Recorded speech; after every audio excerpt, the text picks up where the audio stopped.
Hello guys, this is Aegis, and this is the first round between Flow Gaming and Convergence Gaming.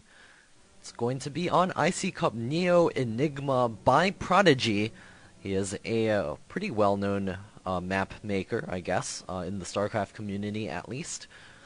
This map does feature 4 spawn points as well as a pretty close third gold base. It does have 2 gas at every expansion. So it's relatively easy to take expansions on this map from what I know of it. It's also an official map for IC Cup and the ESL, which does run the Intel Extreme Masters tournament, but I don't think they actually use this map currently.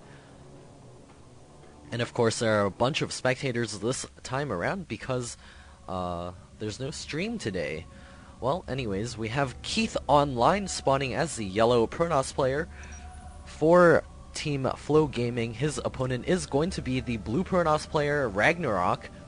He's going to be spawning over here in the top left-hand corner. And they're saying it's a weird map, but I think it's a very interesting map. I think it's a pretty cool map. It has a narrow ramp as always. Rocks over here to guard your natural expansion. Nice ramp that heads down into a gold base with only 5 mineral patches. And this gold base is fairly wide open, and you can easily take a third base over here as well, or maybe this as a 4th base. This one also features 2 geysers and 7 mineral patches, if I'm counting correctly. Yes, it is. And both players, being Protoss, will be able to begin their build orders here, and we'll see what they decide to go for. There are several build orders that are less effective these days, especially because of nerfs, such as the Blink build. Not so great because it is delayed. It also allows the player that is making Immortals a little bit extra time to sit back and build up a nice, strong army. And of course, we are playing this Pokemon style. Sort of. We changed it just a little bit. The player that wins the match can just choose whether or not they want to stay on, and if they do decide to stay on, it has to be said that they are staying on before the other team chooses their next player, and if they are not staying on, the other team needs to know that before they choose their next player as well. Both players doing the exact same thing as of this moment. I believe the gas is complete for Keith online. There it is, mining right now. Cybernetics core also coming up a tad bit faster for Keith online. He's also scouting about the map right now. There is a central Xel'Naga tower that is, I guess, smoking a little bit. It's on fire. We do have little vision blockers here as well, so that makes a nice place for tanks in a Terran match. So the tanks do get that extra vision as well. And also that wall off. Ragnarok getting up his second gateway. We'll see what he decides to go for. Possibly go for the second gas and do some teching. Neither player has grabbed that as of yet. And there's a chrono boost going down on the warp gate research for Keith online. He's got a nice queue up here. Looks like the probe does take a little bit of damage from Keith online. And the Zealot will be chasing it out of here right now.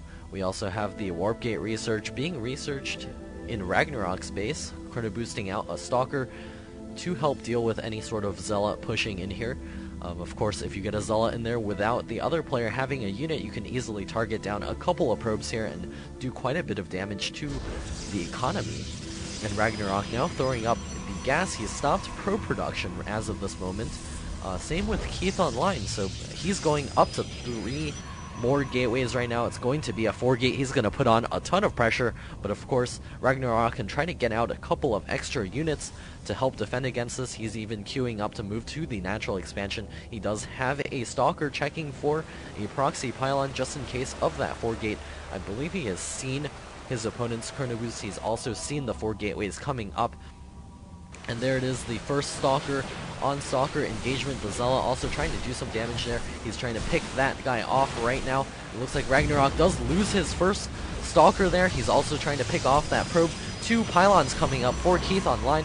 Continuing to try to micro here. That Zealot is taking quite a bit of damage, and the Stalker is going to be backing up right now. And Ragnarok is going to have to micro the heck out of this. Looks like he does take out out that Stalker, and he's also going to be taking out these 2 pylons. A warp in here of 2 Stalkers will try to get in here. It looks like the 2 weakened Stalkers is going to be really hard for Ragnarok to actually hold this off. The really fast Cybernetics Core giving him that extra fast warp gate. It looks like 2 Stalkers here for Ragnarok are just about to pop out. 5 Stalkers out on the field for Keith Online right now, depowering one of the gateways. This is going to be huge. Keith Online doing a ton of damage here already. He's going to be able to continue warping in here.